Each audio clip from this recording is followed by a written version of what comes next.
सबको, स्वागत है आपका आरटीजी कॉलेज की यूट्यूब चैनल पे। मैं प्रियंका पढ़ाती हूँ आपको बायोलॉजी। तो हम लिविंग वर्ल्ड पढ़ रहे हैं, उसके साथ ही साथ हम सेल पढ़ रहे हैं। लेकिन पढ़ाई से पहले ज़रूरी है कि आप एनसीईआरटी की बुक ले आएँ और साथ साथ में जहाँ मैंने हाईलाइट किया है वहाँ आप भी उसको हाईलाइट करते रहें। तो आज हम बहुत ही खास टॉपिक पढ़ने वाले हैं। बायोलॉजी जो पढ़ता है, देखिए बायो के लिए सेल भी पढ़ना पड़ता है, इसलिए मैं सेल को साथ में पढ़ा रही हूँ, क्योंकि उसके बिना तो बायो का काम ही नहीं चलता है। लेकिन आज जो खास टॉपिक है कि हम जो साइंटिफिक नेम है वो कैसे देते हैं, किस तरह से जो है वो साइंटिफिक नेम लिखे जाते हैं। तो diversity in living, need of classification, identification, binomial nomenclature, आज ये टॉपिक को हम कवर करेंगे। ठीक, तो देखिए व्हाट इज लिविंग, तीसरी बार आपको बताया जा रहा है। देखिए व्हाट इज लिविंग, और आप बोलेंगे अरे मैम यार क्यों इतना दिमाग खराब खराब करते हो बार बार बोल के, what is living what is living what is living. तो again I will tell you कि लिविंग क्या होता है, उसके मेन कैरेक्टर्स क्या होते हैं। देखिए ग्रोथ हो गया, reproduction, metabolism, cellular organisation and consciousness. बाकी बहुत सारे आप बोल सकते हैं, शेप एंड साइज है, एक्सक्रीशन है, रेस्पिरेशन है, डाइजेशन है, एटसेट्रा एटसेट्रा एटसेट्रा। लेकिन सेलुलर ऑर्गेनाइजेशन नहीं होगा, मेटाबॉलिज्म नहीं होगा, वो सारे के सारे कैरेक्टर्स जो हैं वो किसी काम के नहीं है। ये कैरेक्टर हैं जो एनसीईआरटी ने मेंशन किए हैं, और एनसीईआरटी ही आपका बाइबल, कुरान और गीता है। ठीक है, तो इनमें देखिए जो ये सारे हैं कैरेक्टर्स, इनमें से ग्रोथ और रिप्रोडक्शन को आप एकदम निकाल देंगे कि ये डिफाइनिंग प्रॉपर्टी होंगे। मेटाबॉलिज्म, सेलुलर ऑर्गेनाइजेशन और कॉन्शियसनेस जो है वो डिफाइनिंग प्रॉपर्टी आ सकते हैं। लेकिन इनमें भी क्या किया होगा, अगर reproduction, metabolism, cellular organisation and consciousness आपके पास 4 ऑप्शन दिए गए हैं, तो आपको वहाँ पे क्या आंसर चूज करना है, कॉन्शियसनेस। ठीक है, क्योंकि आप बोलोगे मैम इसकी तो एक्सेप्शन आती है। एक्सेप्शन है, कोमा में जो पेशेंट है बेटा वो एक मेडिकल इमरजेंसी होती है, अदरवाइज कॉन्शियसनेस सारे के सारे लिविंग ऑर्गेनिज्म में होती है। अगर वहाँ पे कॉन्शियसनेस ऑप्शन में नहीं है तो आपको आंसर क्या लगाना है, सेलुलर ऑर्गेनाइजेशन। समझ गए आप। देखिए अब मेरे साथ इमेजिन करना है। ठीक है, आप अपने आसपास देखते हैं, चारों तरफ देखते हैं। जैसे अभी आप खड़े हो या बैठे हो, जहाँ भी जो भी कर रहे हो, थोड़ा इधर उधर देख लो। ठीक, या इमेजिन करो आप एक पॉट में लगे हुए पौधों को देख लो, अपने आसपास जो पालतू जानवर हैं उनको देख लो, बर्ड्स को देख लो, तो आपको अलग अलग तरह के दिखते हैं। और जितना ज़्यादा आप एरिया बढ़ाते रहते हो ना देखने का, ठीक, जैसे आपने अपने घर पे देखा, थोड़ा गांव में घूमने निकल गए वहाँ देखा, फिर और किसी बड़े शहर में निकल गए वहाँ देखा, तो आपको ऑर्गेनिज्म जो है, लिविंग जो है वो अलग अलग तरह से दिखाई देंगे। ठीक है, इसलिए लिखा है there are also several organisms that you cannot see with your naked eye but they are all around you। बहुत सारे ऑर्गेनिज्म ऐसे भी होते हैं जिनको आप अपनी नेकेड आईज से नहीं देख सकते हैं, मतलब बिना माइक्रोस्कोप की सहायता से आप उनको नहीं देख सकते हैं। जैसे कि microscopic organism, micro organisms, bacteria, viruses, ठीक है, उनको हम नहीं देख सकते हैं।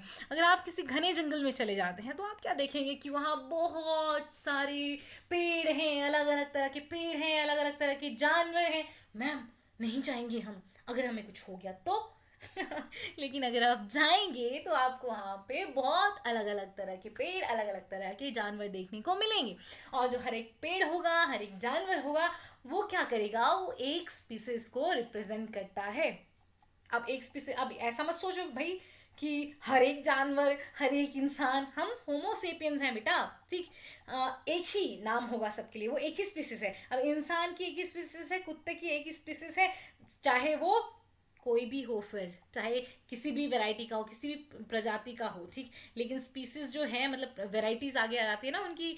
अब मुझे तो कुत्तों के प्रजातियां, वो टाइप जो होते हैं, वैरायटीज होते हैं, वो नहीं आते हैं ज़्यादा, क्योंकि मैं कुत्ते पसंद नहीं करती हूँ। ठीक, तो मतलब कुछ भी हो, लेकिन जीनस और स्पीसीज, स्पीसीज मेनली जो होती है वो क्या होती है, एक ही होती है। ठीक, देखिए यहाँ पे अब ये देखिए, ये है आपके पास शेर है, बाघ है, जो भी है। ठीक, और ये यहाँ पे बर्ड है। ठीक, तो ऐसा थोड़ी है कि ये सेम हो गए, एनिमल्स हैं लेकिन सेम स्पीसीज नहीं है। यहाँ देखिए ये एनिमल्स हैं लेकिन सेम स्पीसीज नहीं है। तो आज जितनी भी स्पीसीज को बेटा हम जानते हैं और उनके बारे में हम वर्णन कर पाए हैं, उनके बारे में हम बता पाए हैं, उनका नंबर रेंज करता है बिटवीन 1.7 टू 1.8 मिलियन। इसमें तुम अब अपनी पूरी पॉपुलेशन में घुसाने लगना बेटा, हम 7 बिलियन से ज़्यादा लोग हैं। ठीक, लेकिन स्पीसीज हमारी एक ही है, समझ गए ना, स्पीसीज हमारी एक ही है। तो सोचो 1.7 टू 1.8 मिलियन स्पीसीज हैं जिनके बारे में बता दिया गया है, लेकिन साइंटिस्ट का मानना अब भी ये है कि इससे कहीं ज्यादा स्पीसीज हैं जिनके बारे में हम जान ही नहीं पाए हैं। ठीक, तो इतना बड़ा जो ये नंबर है, ये स्पीसीज का जो इतना बड़ा नंबर है, ये क्या बता रहा है बेटा? दिस रेफर्स टू बायोडाइवर्सिटी और the number and type of organism present on earth. ये जो नंबर है इतना बड़ा, ये क्या बता रहा है कि जो अर्थ है, जो हमारी प्यारी धरती है, इस पे कितनी अलग अलग तरह के ऑर्गेनिज्म रहते हैं, उनका नंबर कितना ज़्यादा है, उनके प्रकार कितने ज़्यादा हैं। और जब भी हम याद रखिएगा, जब भी हम किसी नई जगह जाते हैं या किसी बहुत पुरानी जगह भी जाते हैं, हम हमेशा वहाँ नए नए जीवों को जो है वो देख पाते हैं, पहचान पाते हैं। ठीक है, बहुत सारे मिलियन ऑफ क्या है, प्लांट्स एंड एनिमल्स हैं। ठीक, लेकिन उनके क्या होते हैं आप बेटा, नाम भी अलग अलग होते हैं। ठीक है, देखिए, as stated earlier, there are millions of plants and animals in the world. We know the plant and animal in our area by their local name. Local name से जानते हैं ना आप, किसी भी plant को, किसी भी animals को आप local name से जानते हैं। ठीक, लेकिन these local names would vary from place to place even within a country. अब एक देश में भी एक जगह से दूसरी जगह जाओगे तो वो local name क्या हो जाएगा, बदल जाएगा। ठीक, probably you would recognize the confusion that would be created if we did not find ways and means to talk to each other to refer to organism we are talking about. ठीक, तो क्या होगा अगर इस तरह से, क्या होगा, तुम बोलते रहोगे, जैसे अनियन को क्या बोलते हो, कांदा, मराठी में कांदा कहते हैं ना। ठीक, मैं हिमाचल से हूँ, बहुत सारे लोग हिमाचल में कांदा नहीं समझ पाएंगे। ठीक है, जिसने वो नाना पाटेकर की movie, I forgot the name of the movie, जिसमें वो बोलते हैं आलू ले लो, कांदा ले लो। ठीक, उनको थोड़ा समझ आएगा, अदरवाइज लोगों को समझना थोड़ा मुश्किल हो जाएगा। तो अगर आप कई बार नाम ले रहे हो, ये हालांकि ये लोकल में नहीं चलती हैं, लेकिन आप साइंस पढ़ रहे हैं, आप बायोलॉजी पढ़ रहे हैं, आपको बहुत सारी कॉन्फ्रेंसेस अटेंड करनी है, बहुत सारा काम करना है आगे ज़िंदगी में, तो आप बात कर रहे हैं और आप किसी पर्टिकुलर स्पीसीज के बारे में बात कर रहे हैं, लेकिन लोग पहचान नहीं पा रहे हैं कि आप किसके बारे में बात कर रहे हैं। इसीलिए एक ऐसे सिस्टम की ज़रूरत थी, एक ऐसा स्टैंडर्ड चाहिए था जिससे कि आप नाम लें और लोग जो है वो समझ पाएँ, वो एकदम सेम कंक्लूजन पे आ जाएं, चाहे वो किसी भी जगह से हैं, चाहे वो एक देश से हैं या नहीं हैं। Hence, there is a need to standardize the naming of living organisms such that a particular organism is known by the same name all over the world. एक जो जानवर है, एक जो ऑर्गेनिज्म है, पूरे के पूरे दुनिया में उसका एक ही नाम होगा। और इसी तरह के नाम देना, इसी तरह का नाम देना क्या कहलाता है, नॉमेनक्लेचर। हाईलाइट कर लीजिएगा। ठीक, पूरी दुनिया में एक ही नाम से जाना जाए, वो उसको हमने क्या बोल दिया, नॉमेनक्लेचर। किसी ऑर्गेनिज्म का नामकरण करना ताकि पूरी दुनिया उसको उसी नाम से जाने, उसको हमने क्या बोल दिया, उस प्रोसेस को, पूरा प्रोसेस क्या हो गया, वो नॉमेनक्लेचर। देखिए, आलू और कांदा अलग अलग नाम होते हैं इनके, अलग अलग जगह जाएंगे, पोटैटो, आलू, कोई बटाटा, कोई पता नहीं क्या क्या बोलते हैं इनको। ठीक, तो क्या ज़रूरत, क्या क्या एक ऐसा सिस्टम चाहिए था जो, मतलब एक बोला सोलेनम ट्यूब्रोसम होता है आलू का साइंटिफिक नेम। ठीक, एलियम सेपा होता है प्याज का साइंटिफिक नेम। तो ताकि एलियम सेपा बोले, कोई भी देश के लोग हों वो एक ही बात पे पहुँचे, मतलब एकदम से अनियन के बारे में सोचने लगे। खासतौर पे जब आप किसी साइंस की कॉन्फ्रेंस में हैं, आज ऐसे लोगों से बात कर रहे हैं जो साइंस मेडिकल की दुनिया से जुड़े हुए हैं। ठीक है, देखिए आप कॉटन है, ठीक, हिंदी में कपास बोल दिया, कन्नड़ा में हट्टी, हट्टी बोल दिया, प्रोनाउंसिएशन में थोड़ा दिक्कत हो सकता है। ठीक है, मराठी में कपूस बोल दिया। ठीक, अब मानो आपको कोई अदरक मांग रहा है कन्नड़ा का, ठीक, और वो बोल रहा है शुंठी चाहिए, शुंठी। हालांकि आप मेरे यहाँ हिमाचल में आएंगे, हिमाचल में किसी को भी पता नहीं होगा कि जिंजर को क्या कहा जाता है।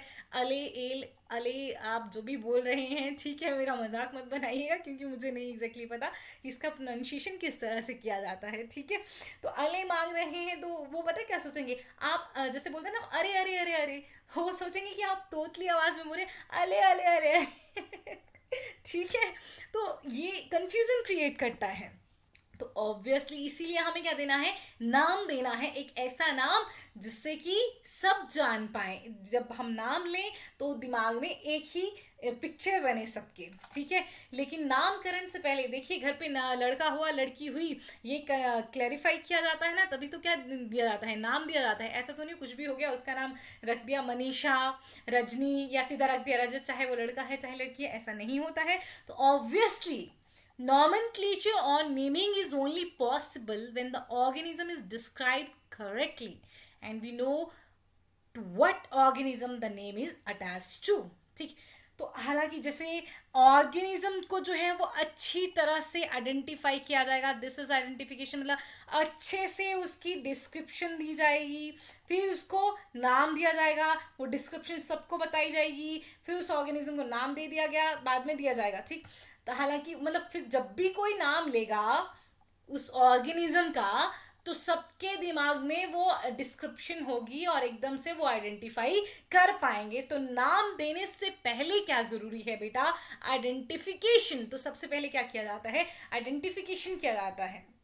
ठीक है, और इस study, in order to facilitate the study, number of scientists have established procedures to assign a scientific name to each known organisms। ठीक, तो इस स्टडी को, इस अध्ययन को और ज़्यादा बढ़ावा देने के लिए बहुत सारे साइंटिस्ट ने बहुत सारे प्रोसीजर बनाए हैं ताकि वो ऑर्गेनिज्म को साइंटिफिक नेम दे सकें। और ये प्रोसीजर जो हैं पूरे बायोलॉजिस्ट जो हैं एक्सेप्ट करते हैं ऑल ओवर द वर्ल्ड। अगर हम प्लांट्स की बात करेंगे तो प्लांट्स में जो ये नेम रखे जाते हैं वो कौन किसके सिद्धांतों पे है? प्रिंसिपल एंड क्राइटेरिया जो कौन देता है?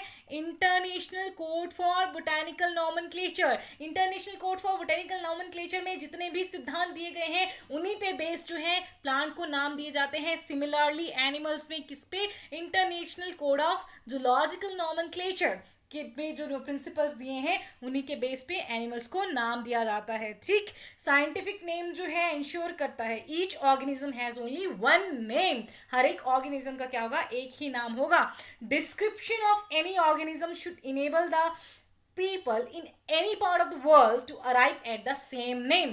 जब डिस्क्रिप्शन होगी, उस ऑर्गेनिज्म के बारे में बताया जाएगा, तो वो सारे के सारे एक ही नाम बोलें। ठीक है, ना कि अलग अलग तरह के नाम बोलें। समझ गए ना आप कि अब किसी भी ऑर्गेनिज्म के बारे में डिस्क्राइब किया जा रहा है, हालांकि मैं ये मानती हूँ कि ये सिर्फ और सिर्फ मेडिकल स्ट्रीम के बच्चे ही कर सकते हैं, बाकी लोग नहीं कर सकते हैं। ठीक, पर जब भी किसी की चीज़ के बारे में डिस्क्राइब किया जाएगा आप फटाफट से जो है पहुँच जाएंगे किस पे? एक पर्टिकुलर नाम पे। ठीक है, तो they also ensure that such a name has not been used for any other known organism। तो ये international code for botanical nomenclature, zoological nomenclature जो है ये साइंटिफिक नेम रखने में इन्होंने कुछ प्रिंसिपल्स दिए हुए हैं। और जो नॉमेनक्लेचर है, बायनॉमियल नॉमेनक्लेचर है, जो ये कोड दिए गए हैं, ये इंश्योर करते हैं कि ये जो नाम है किसी दूसरे ऑर्गेनिज्म को ना मिला हो। ठीक, तो बायोलॉजिस्ट जो हैं सारे के सारे क्या करते हैं? यूनिवर्सली जो एक्सेप्टेड प्रिंसिपल हैं उन्हीं को फॉलो करते हैं जब भी किसी ऑर्गेनिज्म को साइंटिफिक नेम देना हो। तो biologist follow universally accepted principle to provide scientific name to known organism. तो very important thing that you need to know, आपको जो सबसे ज़रूरी चीज़ जाननी है कि बायोलॉजिकल नेम में, साइंटिफिक नेम में दो कंपोनेंट होते हैं, generic name and specific epithet. क्या हुआ? जीनस का नाम और स्पीसीज का नाम। अगर आपको साइंटिफिक नेम देना है उसमें क्या होगा? जीनस का नाम और स्पीसीज का नाम होगा। दो कंपोनेंट हैं, इसीलिए क्या बोल दिया गया? Binomial nomenclature. ठीक, और ये बायनोमियल नॉमेनक्लेचर किसने दिया था बेटा? कार्लस लीनियस ने दिया था। कार्लस लीनियस ने प्लांट्स के लिए भी दिया था और एनिमल्स के लिए भी दिया था। उन्होंने कुछ बुक्स भी लिखी थी, स्पीसीज प्लेंटेरम एंड सिस्टेमा नेचुरे, जिनके बारे में मैं फिर से बताऊंगी आपको। ठीक, तो बायनोमियल नॉमेनक्लेचर किसने दिया? कार्लस लीनियस ने। बायनोमियल नॉमेनक्लेचर को बायनोमियल नॉमेनक्लेचर क्यों कहा गया? क्योंकि उसमें दो कंपोनेंट हैं। कौन कौन से? Genus and species, generic name and specific epithet. ठीक है, this naming system using a 2 word format was found convenient. मतलब इसको सही माना गया था कि 2 वर्ड का है, ये सही है। मैंगो का एग्जांपल लेते हैं। मैंगो का साइंटिफिक नेम है मैंजीफेरा इंडिका, आप देख पा रहे हैं।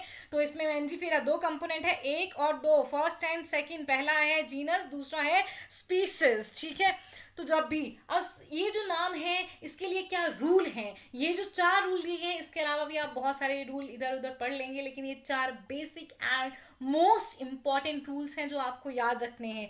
याद रखिएगा, biological names are generally in Latin and written in italics. ठीक, किसी भी जगह से हो, भारत में मिला, यूएसए में मिला, कनाडा में मिला, नॉर्वे में मिला, कहीं भी मिला, लेकिन जो बायोलॉजिकल नेम होगा, साइंटिफिक नेम होगा, उसको किस में लिखा जाएगा, किस में, किस भाषा में परिवर्तित कर दिया जाएगा, लैटिन में, और लिखा किस में जाएगा, इटैलिक्स में. Biological names are generally in Latin and written in italics. They are Latinized और derived from Latin irrespective of their origin. पहला जो नाम होगा वो क्या बताएगा, दो कंपोनेंट पढ़े ना हमने बाइनोमियल नॉमेनक्लेचर में, तो पहला होगा वो क्या बताएगा, जीनस, दूसरा क्या बताएगा, species. The first word in a biological name represents the genus while the second component denotes the specific epithet. ठीक, ये तो हो गया. हम जब हम प्रिंट करेंगे तब हम नाम को इटैलिक्स में लिखेंगे, लेकिन जब आप हाथ से लिखेंगे तो आप जीनस के नाम को अलग से अंडरलाइन करोगे, स्पीसीज के नाम को आप अलग से अंडरलाइन करोगे. समझ गए ना.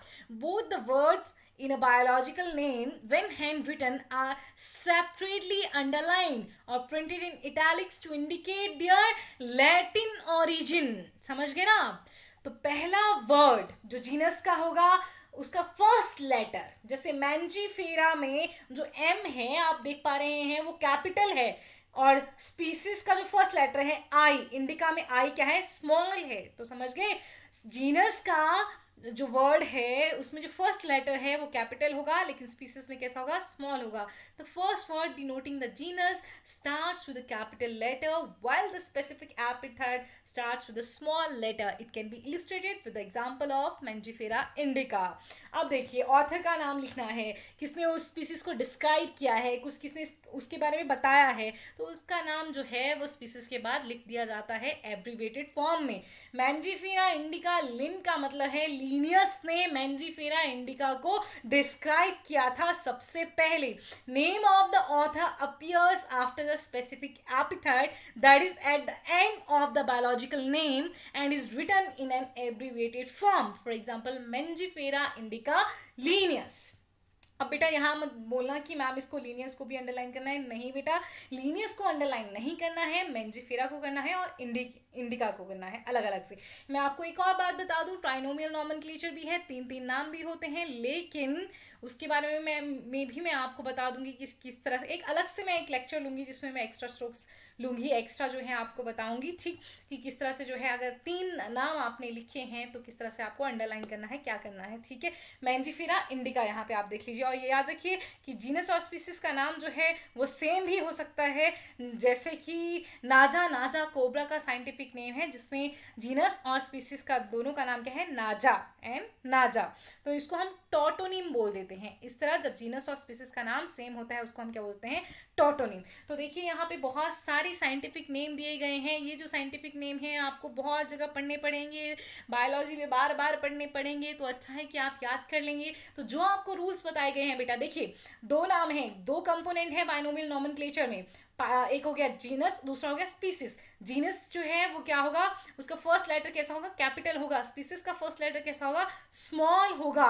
जब इनको लिखा जाएगा तो किसमें लिखा जाएगा, इटैलिक्स में. देखिए यहाँ पे फॉन्ट नॉर्मल है, यहाँ पे जो है इटैलिक्स में कर दिया गया है. ठीक है, फिर आप जो इसको कन्वर्ट किस में करना है, लैटिन में, चाहे ये कहीं से भी मिला हो, लेकिन जो नाम दिया जाएगा वो किस लैंग्वेज में दिया जाएगा, लैटिन में दिया जाएगा. देखिए पी का साइंटिफिक नेम है पाइसम सेटिवम, अनियन का है एलियम सेपा, मैंगो का है Mangifera indica, wheat Triticum aestivum, banyan बरगद का पेड़ Ficus benghalensis, soybean Glycine max.